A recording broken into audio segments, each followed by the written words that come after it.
Uma boa tarde a todos.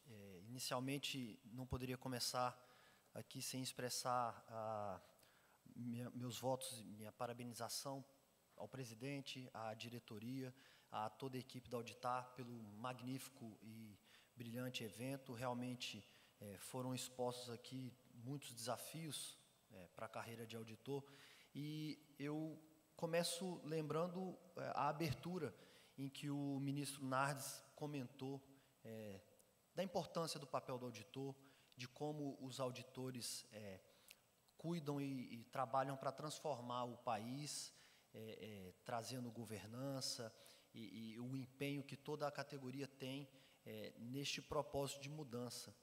E o presidente da Tricom, o Dr. César Miola, ele trouxe uma importante mensagem quando ele fala do cuidar. E ele fala da importância como os auditores cuidam dos bens públicos, desse controle de contas e auditoria, esse papel primordial e necessário. E o nosso controlador-geral do Estado de Goiás também, o doutor Henrique Ziller, ele trouxe a importância do trabalho associativo. E por que eu estou trazendo isso agora, nesse início da minha apresentação? Porque tudo isso passa pela valorização da categoria. Sem a valorização da categoria, respeito ao direito dos auditores, enquanto servidores, enquanto realmente representantes do Estado brasileiro, esse direito ele precisa ser assegurado. E o nosso papel, então, presidente, aqui é cuidar dos interesses da categoria para buscar essa valorização, então poder trazer a tranquilidade e a garantia que todos aqui merecem, e é o que nos move nessa longeva parceria que temos com a Auditar. Eu vou começar aqui falando sobre algumas ações, e eu trago aqui, inicialmente, a ação dos quintos. Essa é uma ação que não é capitaneada pelo nosso escritório, mas nós temos acompanhado lado a lado e contribuindo ao máximo com o escritório do Dr. Ibanez, que representa o Dr. Marlúcio, é quem realmente está à frente disso. Eu vou explicar rapidamente, porque como é uma ação que nós acompanhamos, contribuímos e está no radar de preocupações da Auditar, eu me sinto no dever de trazer aqui, mas destacando que realmente não é uma ação capitaneada pelo nosso escritório. Os quintos, a incorporação dos quintos, ela foi questionada, aquela incorporação que aconteceu de 98 a 2001, e um recurso especial, recurso extraordinário com repercussão geral, foi julgado, e o acórdão inicial mandou cessar imediatamente o pagamento dessas incorporações desse período. Foram opostos 3 embargos de declaração, e esses embargos eles vieram permitindo a modulação de efeitos do acórdão, e eles estão, então, a situação de momento criaram-se 3 situações básicas de que quem incorporou por decisão judicial transitada em julgado não se pode, de maneira alguma, cessar o pagamento sem o meio próprio, que seria da ação rescisória. Quem tem garantido o pagamento por meio de decisão judicial, que ainda não tinha transitado em julgado e que o processo acabou sendo suspenso pelo recurso extraordinário, ele continua recebendo e ele vai sendo absorvido por meio dos novos reajustes que o servidor público vier a receber. E a questão da modulação também dos que têm o pagamento desses quintos incorporados por meio de decisão administrativa, a mesma condição de quem teve a incorporação por meio de decisões judiciais ainda não transitadas em julgado. A incorporação se mantém e ela vai sendo absorvida pelos reajustes que o governo for proporcionando ao longo do tempo. O processo está para fase de cumprimento de sentença, e existe uma perspectiva muito boa, passada pelo Dr. Marlúcio, e aí eu repito, nós não somos os responsáveis pela causa, então essa interlocução é o que eu trago, há uma perspectiva boa de pagamento para aqueles que, porventura, tiveram a suspensão em virtude aí de liminares, que é o que aconteceu basicamente com relação aos servidores do TCU. Aqui a questão das perspectivas. O processo já foi defendido pela AGU e está aguardando decisão. Contribuição extraordinária para o regime de previdência próprio é uma das preocupações também. Existem 3 ações, na verdade 4 ações, elas foram fracionadas e já esclareço aqui por que foram fracionadas.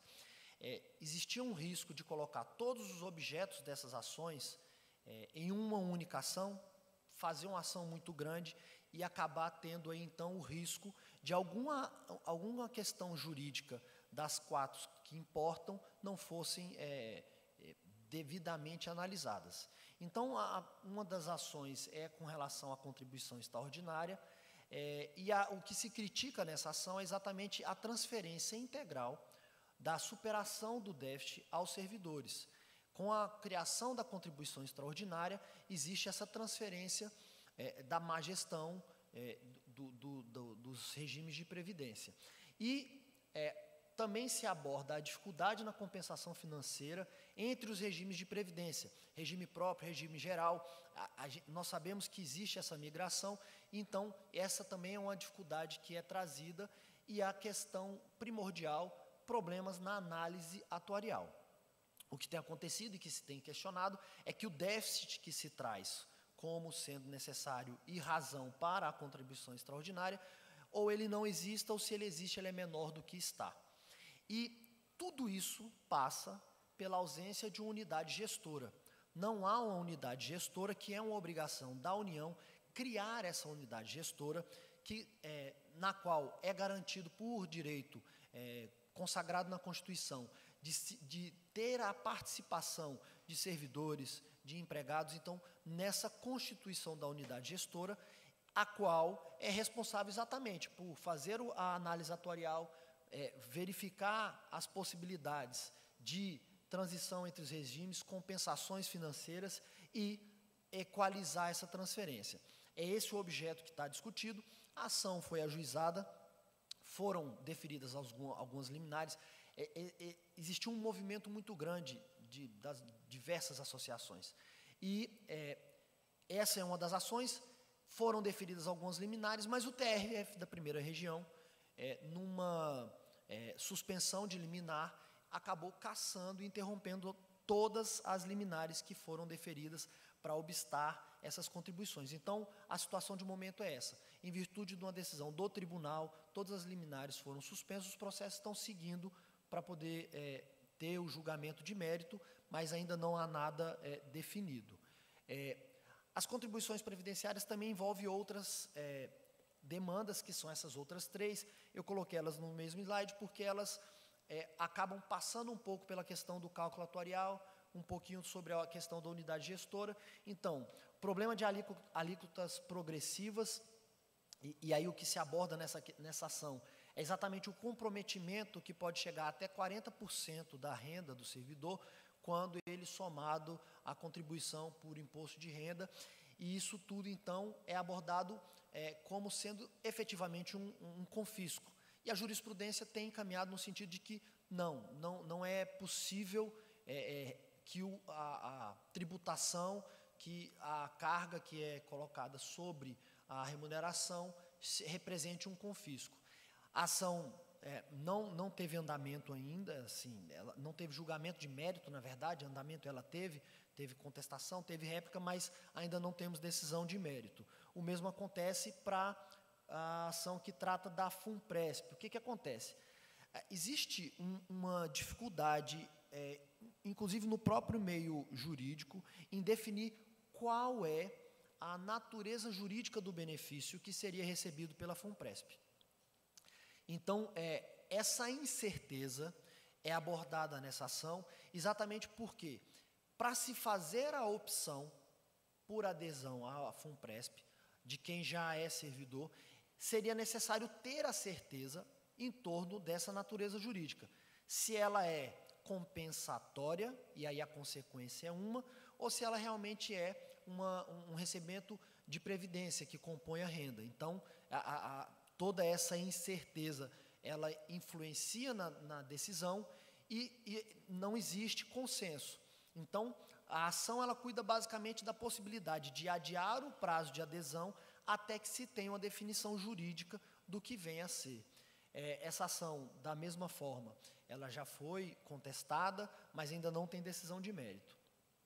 E as regras de transição também é um problema para quem está ali, que ingressou no serviço após a emenda 41 e agora está sendo abarcado pela nova emenda, se eu não me engano o número é 103, que trata exatamente da questão do déficit que está sendo equalizado e que está tudo envolvido nessa parte das contribuições previdenciárias. O que se aborda nessa ação é exatamente a questão da violação da segurança jurídica e a criação de um sistema mais gravoso para quem já estava no serviço público ingressando nessa janela. A solução que se propõe na ação é criar, então, uma forma de proporcionalidade, da forma que a equalização do tempo de contribuição ou da idade, com base nas novas regras, seja feita de uma maneira proporcional, exatamente para que não seja uma forma mais gravosa. Passando para outro tema, que é uma ação também que nós acompanhamos, com relação a APL e GAL. São duas gratificações por atividade legislativa que são pagas. Teve uma ação do Ministério Público questionando a incorporação e a utilização dessas duas gratificações na base de cálculo para quintos, décimos e VPNI. A ação havia sido julgada procedente, em primeira instância, determinando, então, que essas gratificações saiam da base de cálculo. O que tem de muito ruim nessa ação? A sentença, ela trazia uma determinação de que quem recebeu qualquer valor com essa integração dessas gratificações nas incorporações, que tivesse que ser restituído todo o valor recebido após a propositura da ação civil pública.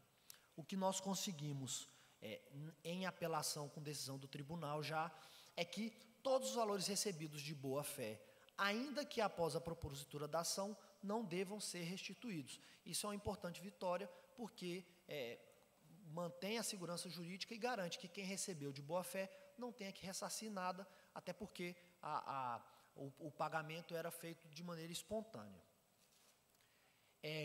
Ação coletiva da parcela compensatória. Eu não sei quem aqui esteve no Congresso de Fortaleza, mas foi um tema muito discutido, muito debatido naquela época. Naquele momento, tínhamos duas decisões judiciais pendentes de trânsito em julgado que reconheciam o direito de que a parcela compensatória também fosse reajustada com os reajustes remuneratórios. Tentou-se esse pagamento administrativo, fizemos um trabalho muito forte administrativamente, ele não gerou o resultado esperado, então foi preciso judicializar. Bem, ingressou-se com 3 ações, ASAP, Sindileges e Auditar. A ação da Auditar foi distribuída para a primeira vara, as outras duas, e o sorteio é feito por sistema, caíram na 6ª vara. Então, isso é realmente difícil de compreender no sistema judiciário brasileiro, principalmente para quem não lida com ações judiciais, a possibilidade de entendimentos diversos, e é para isso que serve a fase recursal, a segunda instância, para uniformizar e para poder pacificar a jurisprudência. O Código de Processo Civil é muito claro que a jurisprudência ela tem que ser coerente, estável e íntegra. Então, o que acontece aqui é exatamente um ponto fora da curva. Já entramos com recurso, com apelação, e estamos bem otimistas com a reforma, principalmente porque já noticiamos nos autos as 2 outras sentenças de procedência. O colega Marcelo, que está ali ao fundo, me fez um questionamento logo no nosso primeiro contato aqui, com relação a decisões transitadas em julgado. Das ações coletivas não tem decisão transitada em julgado, tá, Marcelo? Mas o que acontece? A apelação foi distribuída para a primeira turma do TRF, que é exatamente o colegiado que proferiu o acórdão, que reconheceu o direito, lá em 2012, nas ações que eram individuais. Então, isso reforça a nossa perspectiva de que, sim, haverá reforma para garantir esse pagamento, essa forma de reajuste da parcela compensatória, porque eu não sei se todos estão a par do que se trata efetivamente, mas basicamente a parcela compensatória ela estava sofrendo um decréscimo porque ela não estava sendo reajustada com os índices de concessão de reajuste ou de recomposição da categoria. O que se busca com essa ação, então, é que ela sofra esses reajustes e haja o pagamento, então, dessas diferenças. Acho que travou. Não sei se é de conhecimento de todos também, mas uma ação que nós temos participado é uma ação popular que ela questiona o recesso que é concedido no Tribunal de Contas. A ação questiona e ela traz o argumento de que o recesso criaria férias e que aí os servidores, os auditores, teriam 60 dias de férias. Essa tese não foi recepcionada pela Justiça, já tem uma decisão de mérito que julgou improcedente a ação, mantendo a possibilidade. O prazo para recurso dessa ação foi até o dia 14 de abril e a autora da ação entrou com o recurso. Nós ainda não fomos intimados a nos manifestar sobre o mérito deste recurso, mas antecipo que já peguei a cópia do recurso, já dei uma analisada e, na verdade, o recurso ele vem tentando, na verdade, reafirmando os argumentos da inicial. E acreditamos aqui que realmente isso não deva ser objeto de reforma pelo Judiciário. Outra questão que temos atuado com muita força e que beneficia os bacharéis em Direito, que são auditores e pretendem ingressar nos quadros da OAB, são os problemas que existiam com a inscrição no Conselho da OAB, que é o que permitiria advogar apenas com a restrição de não poder advogar contra a fazenda que o remunera. Pois bem, existiam diversos entendimentos, as seccionais, existiam algumas que concediam, outras não. A seccional do Distrito Federal, até a atual gestão, concedia isso sem muito problema, já começa a enfrentar uma mudança, e é preciso entender aqui o seguinte, a direção das seccionais e do Conselho Federal, ela é renovada com as eleições que são para a presidência e para a diretoria, e eventualmente há alguma mudança de entendimento. Ocorre que o obstáculo que era colocado era a interpretação do conceito de membro do tribunal. Entendia-se que o auditor seria membro do tribunal e que, por isso, então, estaria impossibilitado de advogar com base nesse dispositivo da Lei 8.906. Ocorre que o Conselho Federal da OAB interpretou a expressão membro de maneira correta, a nosso ver, entendendo que membro do tribunal são os ministros, são os conselheiros, os servidores não são membros. Então, deu a interpretação correta ao termo. Infelizmente, existem algumas gestões de seccionais que continuam indeferindo o pedido de registro, e o escritório, juntamente com a Auditar, tem trabalhado tanto no Conselho, nas seccionais, quanto estudando a possibilidade de eventuais judicializações dessas questões. Um caso muito emblemático é o que foi julgado por meio deste processo, juntamente com a consulta que foi feita ao Conselho Federal. E só um importante detalhe, nesse trabalho junto ao Conselho Federal, foram feitos vários pedidos de retirada de pauta, foi feito um trabalho de convencimento exatamente nessa luta pela categoria. E nesse caso, julgado pelo Conselho Federal, foi deferida a inscrição nos quadros da OAB.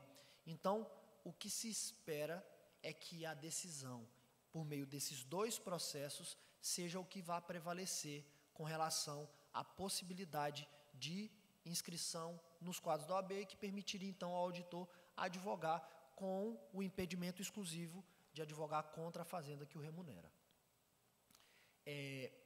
Além dessas ações todas que são capitaneadas pelo nosso escritório em parceria com a Auditar, o escritório presta assessoria para toda a diretoria em diversas questões contratuais relacionadas à atuação dos auditores. Fazemos resposta às consultas que são feitas pelos associados. Temos defendido e buscado, lutado muito pela inscrição dos auditores nos quadros da OAB para os bacharéis em Direito. E temos feito, desde 2017, atendimentos presenciais na Auditar, mediante agendamento às quintas-feiras. Esses atendimentos permitem que o associado tire dúvidas, faça consultas jurídicas. Muitas consultas são resolvidas de pronto no próprio atendimento. Em alguns casos, isso gera uma ação judicial, o que é feito em parceria, e aí o escritório, tendo em vista a relação com o Auditar, faz uma condição diferenciada, sem pagamento de prolabore inicial, para poder atender, então, às necessidades que não são funcionais. As questões funcionais são todas tratadas, né, presidente, com a atuação do escritório, sem custo para o associado. As que não são funcionais, elas podem ser levadas por meio dessas consultas. Hoje estamos nos utilizando das ferramentas que se desenvolveram imensamente de videoconferência, atendimento remoto. Também é possível, então, que algum interessado faça o agendamento e poder, com a possibilidade de atendimento dessa forma. Ao longo desse período, desde 2017, foram feitas mais de 300 atendimentos, o que gerou em torno de 50 ações judiciais que estão tramitando. Eu não trouxe aqui o conteúdo para preservar a imagem dos associados que nos consultaram, porque são questões particulares. Temos feito esse auxílio. Dentre as questões que mais aparecem, estão ali, são casos de problemas de saúde, plano de saúde, questões com relação à compra e venda, locação de imóveis, questões de condomínio, impostos, enfim. É basicamente isso que temos atuado. Estou aqui aberto a perguntas. Eu disponibilizo aqui o meu e-mail. Caso tenha alguma dúvida, sugestão, interesse, o escritório todo e sua equipe está aqui à disposição para receber a comunicação dos senhores, para poder, então, trazerem sugestões, mas também, se quiserem fazer alguma consulta, fica o canal aberto, além do tradicional, que é o agendamento lá por meio da equipe da Auditar, que recebe essa comunicação e faz essa ponte com o escritório. Muito obrigado.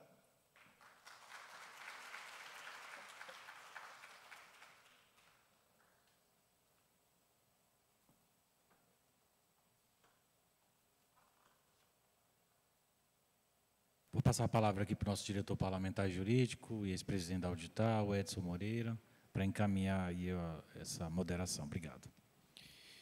A gente está aberto aos questionamentos. A gente sabe que tem muitas dúvidas aí com relação às ações judiciais, e o momento de esclarecer, a gente está aqui para dar esse apoio. O que vocês quiserem perguntar. Daria.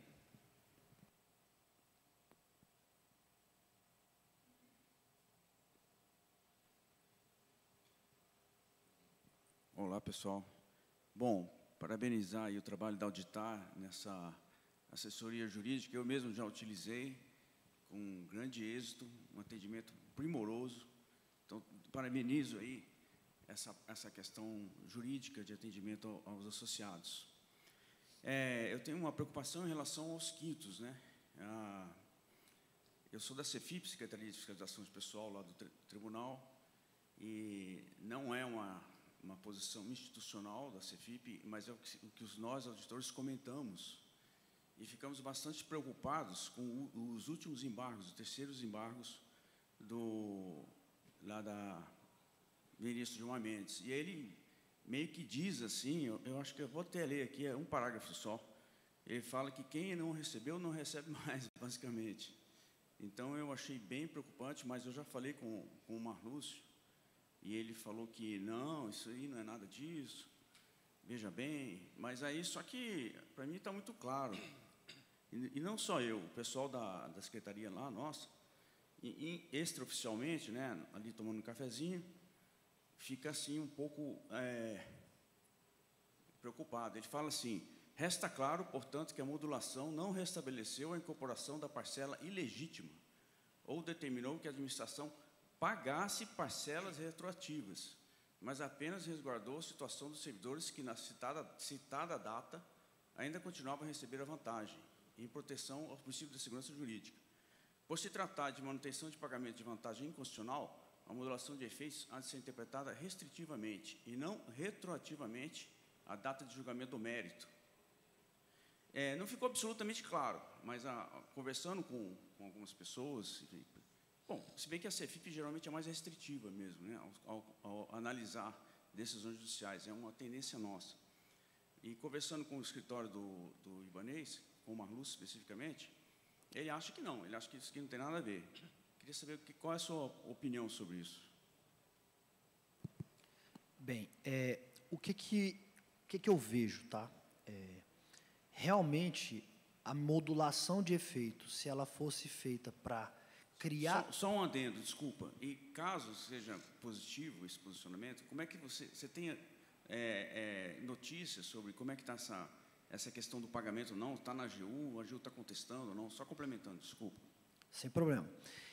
A forma como está redigido, e eu acho que a modulação de efeitos não poderia ser diferente, o cuidado que se tem com esse acórdão que julgou esse embargo de declaração é exatamente para não se criar a possibilidade de quem não teve algum tipo de incorporação, seja por decisão administrativa, seja por decisão judicial sem trânsito em julgado, seja por decisão transitada em julgado, que essa pessoa não vá ao judiciário pretendendo receber o que não foi incorporado. Essa é a minha interpretação dessa modulação de efeito. Então, o que esse acórdão me diz? Ele me diz que essa decisão judicial não garante àquele que não recebeu, que não incorporou, então eu leio recebeu com não incorporou, que ele possa pleitear. Por quê? Uma questão que é considerada inconstitucional não pode gerar efeitos, não pode criar direitos. Então, o que se faz com essa modulação é não permitir que se crie o direito.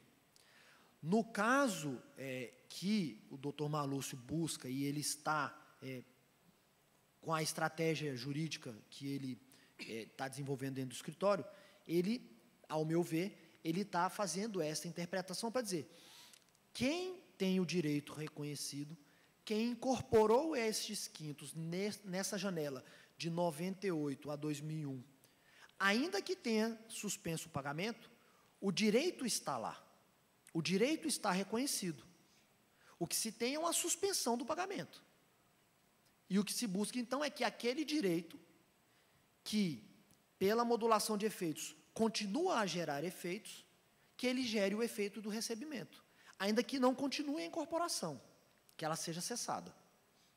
Mas, então, para que fique claro, para quem não tinha a incorporação, não se pode requerer a incorporação.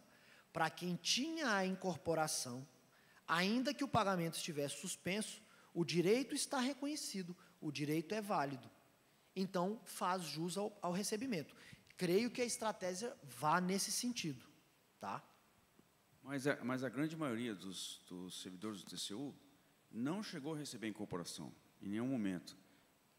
Não houve nos casos individuais que alguns conseguiram pleitear individualmente, mas são exceção. A grande maioria não chegou a incorporar em momento algum. E aí me parece que esse embargo fala que quem não chegou a incorporar não terá mais direito a nenhum tipo de retroativo. Assim, se eu puder, só um minutinho, Edson, o que eu vejo é o seguinte, se eu bem acompanhei, e aí talvez a dificuldade de responder a sua pergunta, porque eu não sou advogado da causa, mas pelo que eu tenho acompanhado, é exatamente, não houve o pagamento em virtude de uma decisão liminar que suspendeu o pagamento. Mas o direito, de alguma forma, estava reconhecido. Não é um direito novo que se cria. É essa distinção que eu faço. A situação, ela ficou um pouco diferenciada para o pessoal do TCU, porque quando se ressalvou que está se pagando administrativamente, ou que está se pagando, ou recebendo, né, por via de ação judicial não transitada em julgado, ou de ação judicial transitada em julgado, a AGU levantou um ponto, falou assim, não, o TCU está numa questão diferente aqui, porque ele tem uma decisão transitada em julgado, mas não está recebendo. E o acórdão, né, do recurso extraordinário, no embargo de declaração anterior, foi para que se continuasse pagando, né, fizesse absorção do administrativo e do judicial não transitado em julgado, mas de quem estava recebendo. Então, essa foi a tese levantada pela AGU. E eu acho que esse vai ser o grande desafio aí do escritório que está à frente dos quintos aí, que é o do Ibanez Marlúcio. E até, assim, ressalto aqui que essa ação só chegou onde chegou, porque o Dario estava no sindicato, né, eu acho que o Paulo Martins também estava no sindicato e na Auditar, e houve um entendimento de se fazer isso pelo sindicato na época, porque o sindicato tem a carta sindical e representa toda a categoria. Então, optou-se por não se fazer pela Auditar, mas se fazer pelo sindicato. Eu dou parabéns a vocês aqui, porque tiveram essa visão de fazer pelo sindicato, representando toda a categoria, e escolheram um escritório, né, de peso para tocar essa causa, que era uma causa, até então, considerada perdida. E foi revertido. E revertido num embargo de declaração com efeito infringente, né, que foi publicado em dezembro de 2009. E aí vieram esses outros embargos de declaração, onde veio essa decisão que o Dario comentou agora. Eu acho, assim, igual o doutor Éder falou, a causa não está perdida, é uma tese que vem da AGU e tem a tese que vai ser esposada pelo nosso lado. Então, a gente tem que aguardar o cumprimento de sentença e vai acabar isso, acho que, subindo para o Supremo, né? Porque cumprimento de sentença, primeira instância. Decisão, né, pode ser agravada aí para o TRF e vai acabar, às vezes, numa reclamação, não sei se seria essa ação correta, lá no Supremo também, que deu a decisão final aqui. Então, é uma questão de tempo, mas vamos em frente, né?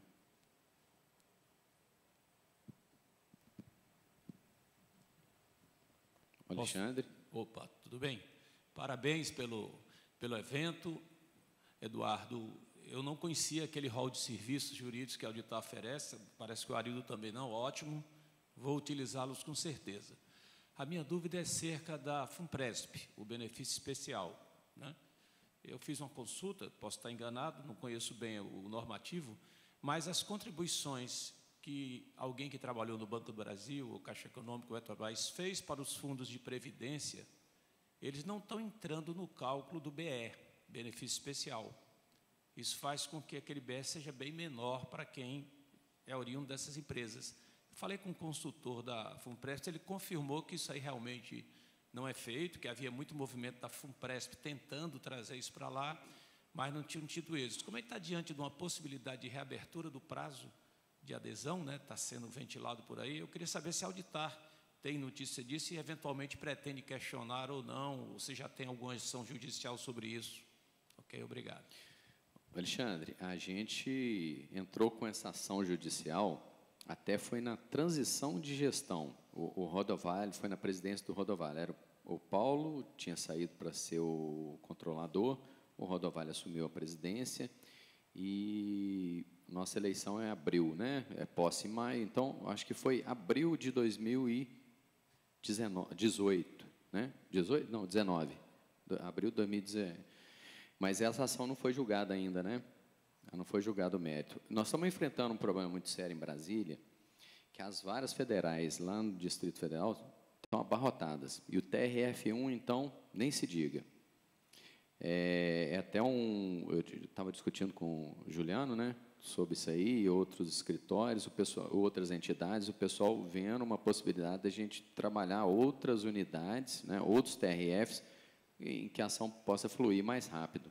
Até vi esses dias que foi criada uma central de cumprimento de sentença, lá na Justiça Federal do Distrito Federal, para poder concentrar só os cumprimentos de sentença, porque você tinha tem muita ação coletiva distribuída lá, e aí, na hora de executar, fazer o cumprimento de sentença, vai fazendo cumprimento de sentença, grupo de 10, mas são 3 mil servidores, 10 mil servidores, 20 mil servidores.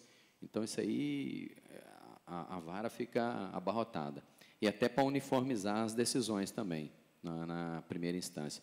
Porque, mesmo no cumprimento de sentença, é engraçado, distribui, cai em varas diferentes e, às vezes, tem decisões diferentes. Aí tem que agravar, vai para o tribunal para poder reformar essa decisão e restabelecer o curso normal.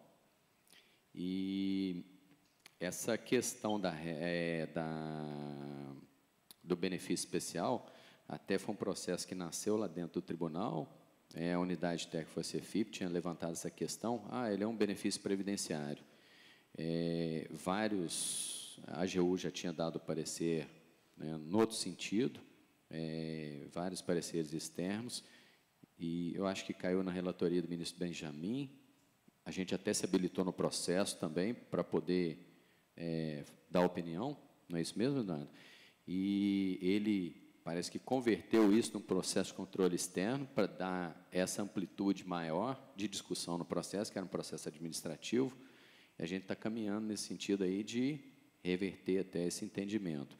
Agora, o prazo do FUNPRESP, como via ação judicial ele está difícil, a gente está tentando uma articulação no Congresso. E já veio uma sinalização do governo, parece que nessa LDO agora, na mensagem dessa LDO, de colocar uma reabertura de prazo.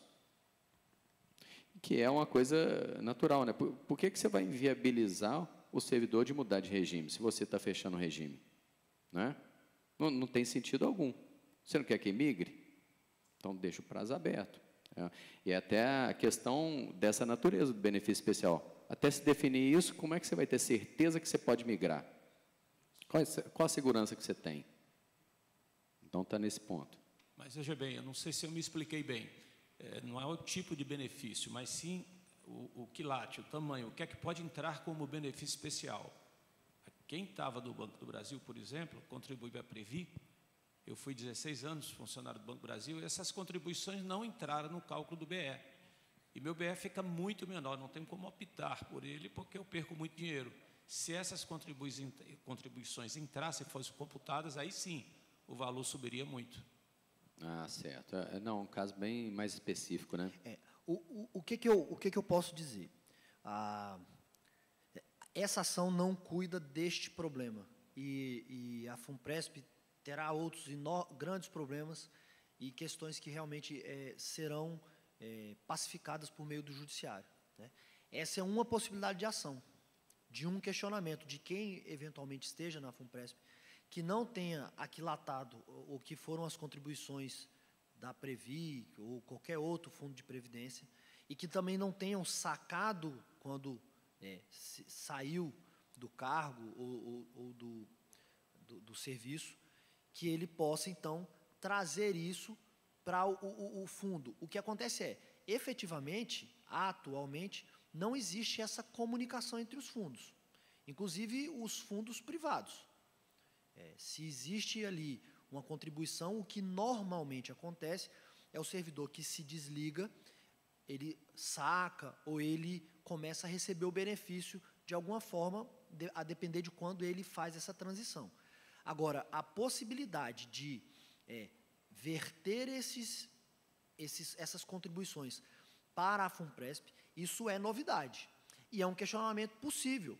É preciso que seja estudada a causa, e a gente pode, então, e o escritório está à disposição de poder trazer essa demanda do senhor, para poder fazer esse estudo, para ver a viabilidade jurídica em se fazer isso. Mas é um questionamento realmente razoável, possível, uma análise agora fria e rasa de momento, eu vejo a possibilidade de se questionar isso. Todavia, não há efetivamente comunicação entre esses fundos. O que existe hoje é comunicação entre regimes, geral e próprio, né? Dos fundos ainda não há isso. E existirão outros problemas, porque, por exemplo, existe o fundo da União e existe o fundo do Distrito Federal, por exemplo. O servidor que migra do Distrito Federal para a União ou vice-versa, como vai ser feita essa compensação? Ainda mais num sistema que não temos nem unidade gestora para gerir o próprio regime próprio. O próprio regime próprio fica redundante, mas o regime próprio de previdência. Nós temos, na realidade, no TCU, um universo bem razoável de pessoas nessa mesma situação. Porque quando eu entrei em 96 no tribunal, tinha muita gente de Petrobras, Banco do Brasil, Caixa, BNB, etc. Segundo, tem a cota pessoal, muitos sacaram, que é 1/3 do valor. Os outros 2/3, que é a cota patronal, e ela tem direito à portabilidade, ela ficou com o fundo de previdência. Então, esse valor que é muito grande, né, em tese, ele teria que ter portabilidade também. Além de ser computado do benefício especial, as contribuições vertidas para o plano, que é diferente agora do complemento que eu estou fazendo. Tem a portabilidade de todo o dinheiro que está lá retido, que em tese fica para o fundo e não deveria ficar, fez parte do patrimônio do trabalhador na época, mas o STJ, se não me engano, tem uma súmula que proíbe o pagamento dessa cota patronal, mas não proíbe a portabilidade. E isso deveria ser feito também, porque modifica muito o valor do BE desses favorecidos. Obrigado, pessoal. Obrigado, Alexandre, por ter trazido o caso. Aí é importante, porque eu não tinha ciência dessa questão aí do pessoal que veio do Banco do Brasil.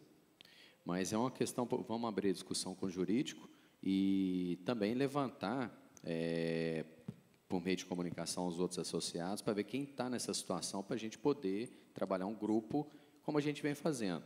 A gente vai fazendo as ações coletivas, nem todas abarcam todo mundo, mas sempre tem um grupo aqui, outro grupo de lá, e cada um é beneficiado na sua. E a gente, na medida do possível, para não deixar ninguém desamparado, a gente trabalha essas ações coletivas.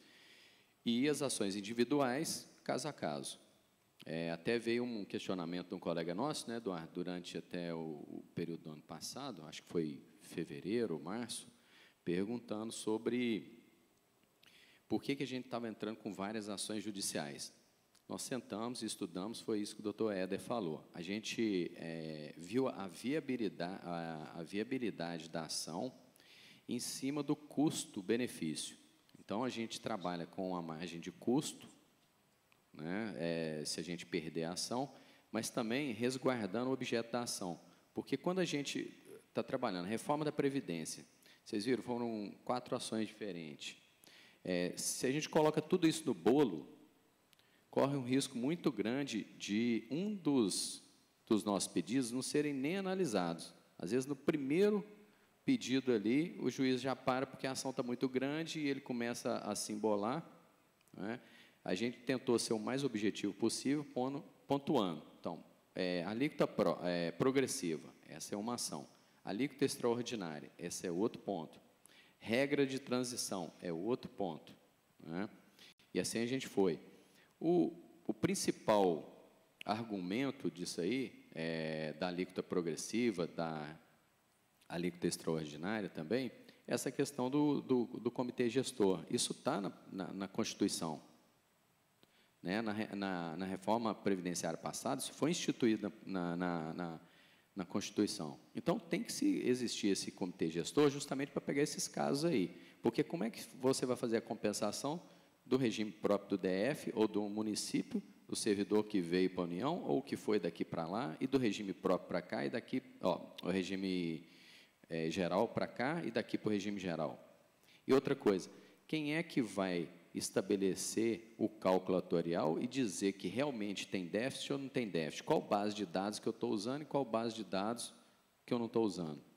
O tribunal fez 2 trabalhos nesse sentido, né? Um com o ministro Carreiro, foi um levantamento, e depois, logo em seguida, fizeram outro que, salvo engano, não sei se foi do ministro Bruno Dantas, mas atualizado, quando voltaram com a pauta da reforma. Um foi na época da presidência de Michel Temer e outro na presidência atual. E os dados não mostravam claramente isso aí. Os dados levantados pelo TCU não estavam indicando aquilo que o governo estava falando, né? A gente não teve nenhum cálculo aprofundado e com metodologia definida para poder se fazer essa reforma da Previdência, né, do jeito que foi feito. Foi uma reforma meio a toque de caixa e para produzir caixa, a gente sabe. Então, a regra de transição, o que nós trabalhamos na regra de transição? Já tinham decisões, né, judiciais no DF dizendo que a regra de transição da emenda anterior, ela era o direito adquirido, né, e ela deveria ser mantida, porque senão você entra numa outra reforma da Previdência, outra regra de transição, então você está tendo regra de transição para uma regra de transição que já estava estabelecida. Como é que fica esse negócio?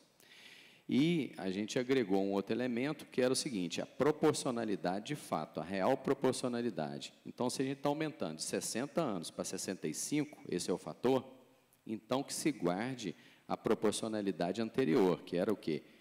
30, o tempo de contribuição por 35 anos, se homem, ou sobre 30 se mulher. Então, se você tinha homem 30 anos e 35 de contribuição, esse seria o fator de proporcionalidade a ser aplicado nos 5 anos que foram acrescidos, e não a regra dos 100%, porque a regra de 100% é uma regra falaciosa, né? Primeira coisa é que, se você está aumentando 5 anos, 60 para 65, aí você bota 100%, então dá 10 anos ali.